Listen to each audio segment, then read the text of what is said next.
There are somebody, one lama, female lama, she said there are three very, push people's buttons in the West. I forget what the third one was, but one was renunciation, and everybody stiffens up.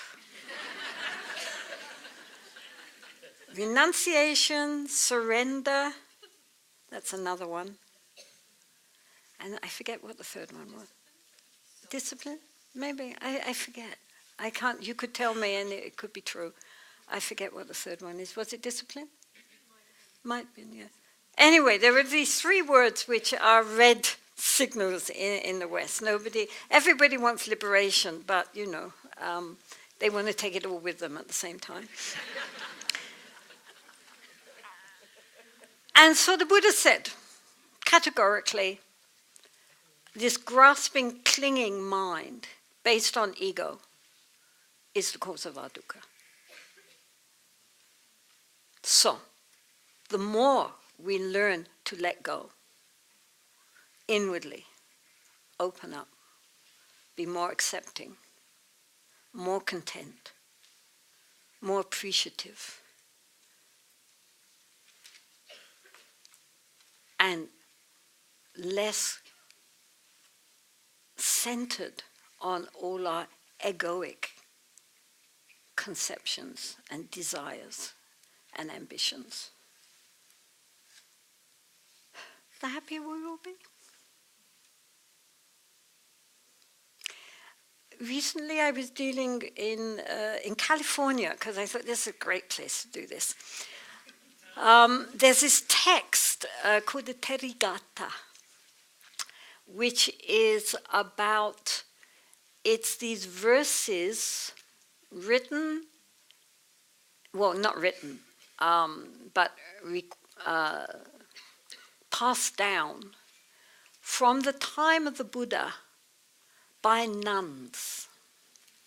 It's amazing that it took about 400 or 500 years before the Buddha's sutras were written down, that actually groups of monks must have been memorizing all these verses of these nuns to get to the point where they were actually written down.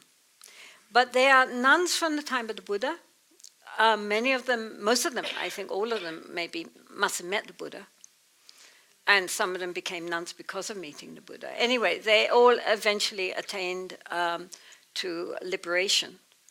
And so the verses and the stories behind the verses deal with their past their lives, why they became nuns. Some were princesses, some were very wealthy families, some were married, some were not married, some were prostitutes and courtesans, and all kinds of walks of life, who decided to renounce everything. And they really were renounced in those days. Really, really renounced. And became liberated. And again, the description is like of laying down the burden. Oh, what a relief. Now I am released. Now I am at my ease. Now, I have laid down the burden, etc. That sense of, just so, like you've been trudging along, trekking up a mountain, carrying, 25 kilos on your back, and finally you get to the lodge where you're going to stay, and you can put your backpack down, and that sense of ease and relief. That comes through in many, many of their verses. Just, finally got it. Based on this, why it was good in California, because it's all about renunciation completely, how worldly delights are nothing, they're like poison, and the unlovely aspects of the body, that beauty is only skin deep, right? That you take the skin away, and what have you got? heart and lungs and intestines and, what is that which is so adorable? In one of the verses, this young man is trying to seduce this nun who is very beautiful, and he keeps on at her how beautiful she is and how beautiful her eyes are. They're like doves, and they're like this, and they're like that, and what beautiful eyes. And so she takes her eye out and gives it to him.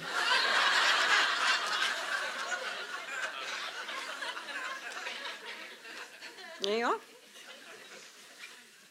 So it's pretty heavy stuff. But I thought good for California. And I think people really enjoyed it, actually. I mean, it's very beautiful, actually, of these women, and being able to really come into their own self and their own being and attain liberation. And how much the Buddha encouraged them. He was very, very supportive of the female Sangha. So anyway, the point is that it's our desire, our sticky mind, which creates the problems. That the mind sticks to things. It's like Velcro. It has all these little hooks and catches onto everything. And it's very hard. And we think that this is the cause of our pleasure. And we don't understand it's actually the cause of suffering. If we cling. It doesn't mean that therefore we only have to suffer in order to be liberated. It's not like that. That's not what he's talking about. If things are good, then that's fine. But if they're not good, that's fine too. That's the point. When I first got ordained, back in the early 60s, then I went to Thailand. And I met this Thai princess. And so she took me to her summer home, which was, they had this private beach leading down with the, palm trees and silver sands. And I had this house, this beautiful polished teak house in the middle of a lotus pool and 3 servants. And I just got ordained.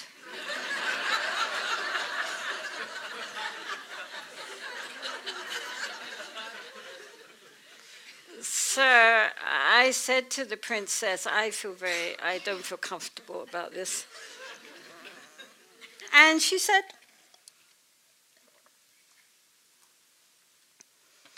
what?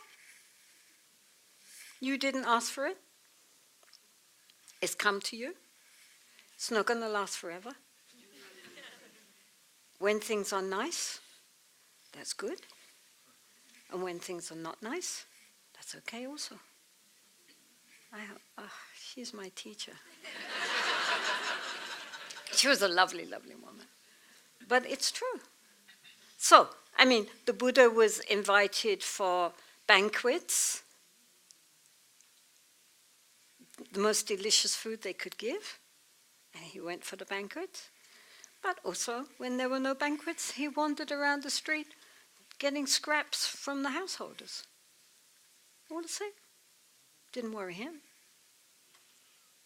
So that kind of mind, which I call a Teflon mind, a Teflon mind, a non-stick mind, this is what we need. Right? Then whatever happens, it's okay. When everything comes together and we have nice things happening and good things to eat, nice things to wear, nice places to live, that's nice. But then when we don't have those things, when we have not nice things and difficulties and problems and, things are not coming together, that's okay too. Then if our mind doesn't get stuck, because people also can get stuck the other way. I know people who feel very happy eating in very grungy places, but feel very uncomfortable eating in nice places. So that's also an attachment, right? You're being attached to being unattached.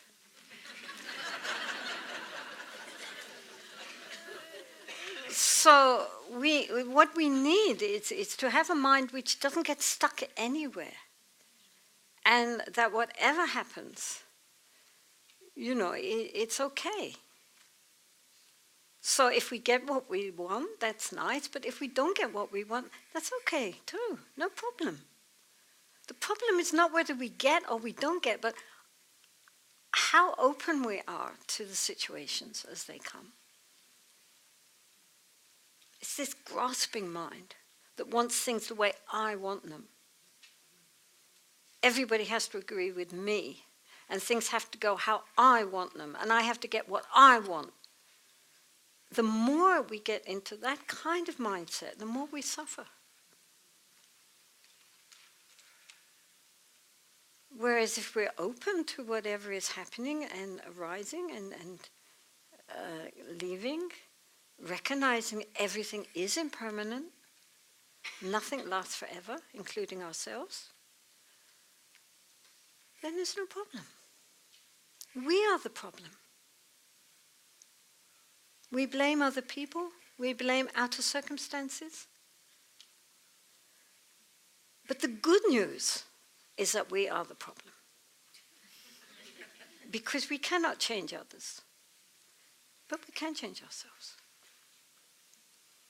And so the whole path is about waking up from the dream of our ignorance and grasping mind. So when the Buddha said that there is no self,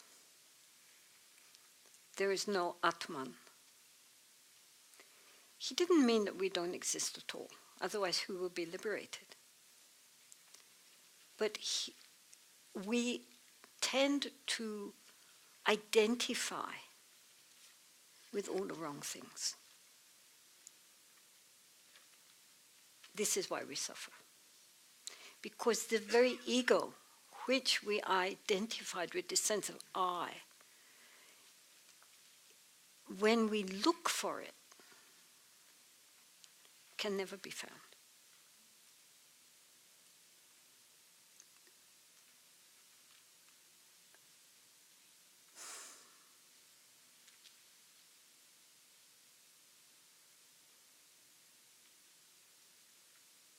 It's like peeling the skins of an onion.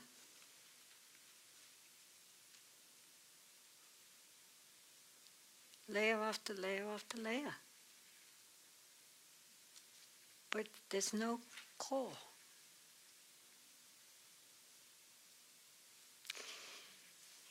In the Chittamatra system of Buddhist philosophy, which was especially espoused in the 4th century, 3rd and 4th century AD, by Asanga and his brother Vasubandhu. It's also called the Yogacara school. They posit 8 consciousnesses. There are usually in Buddhist Abhidharma, in the philosophical texts, 6 consciousnesses, the 5 sense consciousnesses and mind consciousness. But later it was recognized, well, if our mental consciousness is momentary, which it is, moment to moment to moment to moment to moment, where is memory? If each moment arises anew, then how do we know what we did the moment before? How do we know what we did this morning, last week, last year, past lives? Where is that stored, our memory? I memorize something today, hopefully I'll remember it tomorrow. I mean, all the sutras were memorized for hundreds of years. Where was that stored? All our karmic seeds, where do they go? If it's moment to moment to moment. So, they posited the concept of 8 consciousnesses. The 6th, mental consciousness, the moment to moment to moment. Then the 8th consciousness, which is called the alaya vijnana. Alaya means a store. So you get Himalaya. Himalaya means a store of Hima, snow. Right? So the Himalayas are a storehouse of snow. So this alaya vijnana meaning consciousness, this store consciousness, in Tibetan was not translated as store consciousness, it was translated as kunji, which means a basis, a substrata consciousness, like the unconscious sort of in psychology. This level of, like the bottom of the ocean, everything falls down eventually and sits at the bottom of the ocean. This vast substrata of consciousness, which stores all the karmic seeds and all our memories. So this vast open consciousness, which is normally, unless in very deep meditation, we do not access it, but nonetheless, it is constantly interplaying with the 6th consciousness through the 7th consciousness. Right? You've got the 6th consciousness, which is our everyday conceptual chatter. And then this very deep level, which stores all our memories and all our karmic seeds.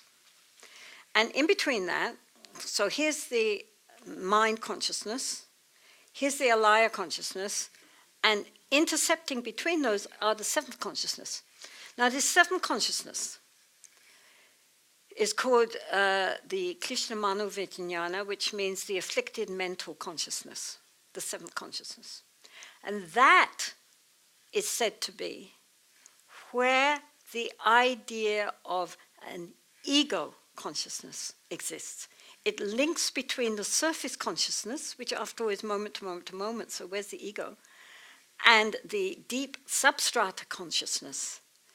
And because of it connecting the substrata consciousness with the surface consciousness, our mental consciousness, it gives the idea of some body behind it all. Do you understand? Which is what we all think. Behind it all, there's me, right?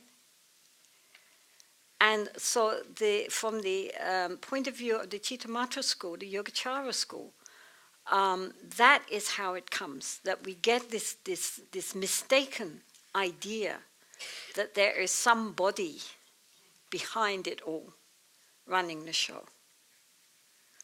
It's this interconnection between the deep substrata consciousness and our surface consciousness.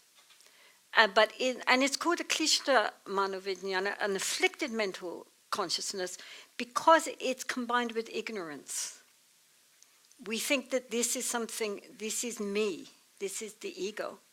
But the ego doesn't really exist as in the way that we perceive it to exist. So it's therefore an afflicted consciousness. But at the same time, it is karmically neutral because the ego in itself can do good things as well as bad things. The ego isn't all bad. The ego can be very useful. After all, who wants to overcome the ego? The ego. Right? I mean, who is aspiring to go on the spiritual path and learn how to meditate? I am. Right? So the ego is not good or bad, it's how we use it until it can be seen through. And even then, the Buddha himself said, I too use conceptual language, meaning I remember when I was a prince living in my palace, he would say, that's the ego. He said, I too use conceptual language, but I am not fooled by it. And that's the difference, right? So even people who have seen through the delusion of a separate individual self-existent self still can say I. In fact, it's very pretentious to say this body,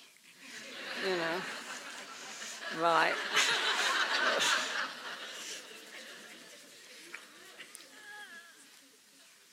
And the Buddha said I all the time, but he knew what he meant by that.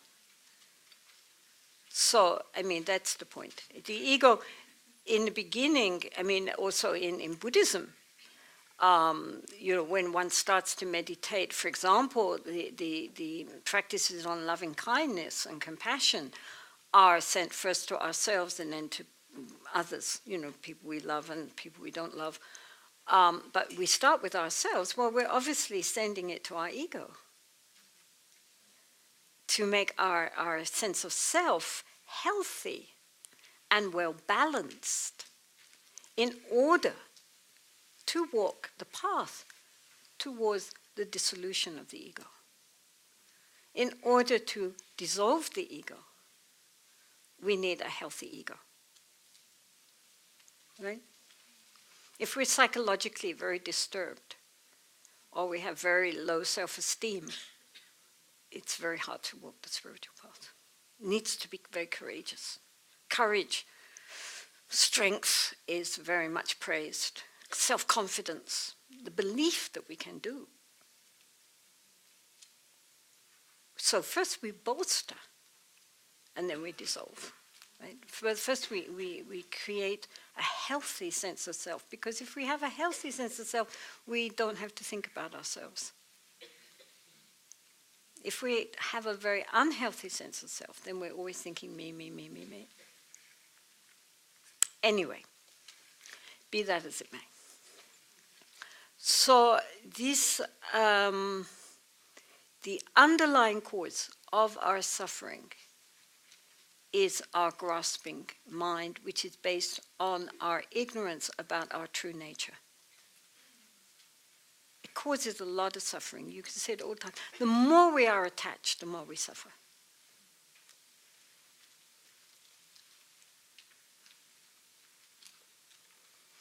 Non-attachment does not mean not loving, not caring. The Buddha himself taught loving kindness and compassion and so forth, and he says just his example for loving kindness is just as a mother loves her child, her only child. That feeling of loving that being more than oneself, we develop then slowly outwards to encompass all beings in, love which is boundless. Unconditional love. Unconditional love means that we don't just love the people we love, we like, or who are close to us or connected to us, but that we feel this sense of genuine loving kindness and compassion to every being that we see. Because why? Because they're all in dukkha. And they don't want to be in dukkha. And we all have such potential.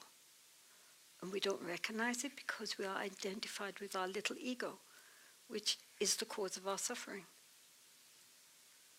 Right? So, this feeling of release, of letting go, of non-attachment. Non-attachment doesn't mean being detached in that sense of coldness and not caring. We're supposed to care. We're supposed to have compassion. We're supposed to have loving kindness. We're supposed to rejoice in the happiness of others. When something nice happens to somebody, then we rejoice. We're happy for them. All right, it's temporary, but so what? They're happy, and we're happy for them that they're happy. We're not jealous. We're not superior. Well, that's a minor happiness compared with genuine happiness.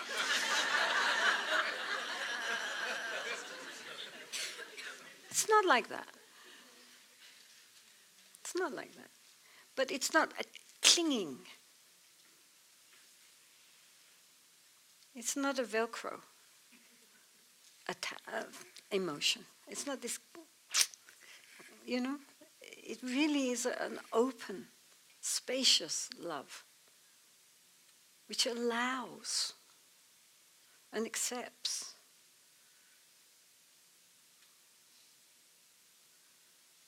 Then that doesn't cause dukkha. Otherwise, if we hold on and grasp and cling, since we're all going to lose, At some point we are going to separate. Then we suffer. But if we hold gently, with appreciation, then when it goes, we allow it. It's like water. If you want to drink water, if we take look, water. God, I'm so thirsty. There's no water. If we want to drink from the water, if we want to drink from the stream, we have to hold it like this. So we create our own dukkha. Dukkha isn't something out there. Dukkha is in here. And it's caused by our clinging, grasping mind based on our fundamental misunderstanding of our true nature. So we suffer. We're sick. But the Buddha said, never mind. Yes, you are suffering. But fundamentally, we are perfectly healthy. Good news. This is not terminal. Fundamentally, we are all completely healthy.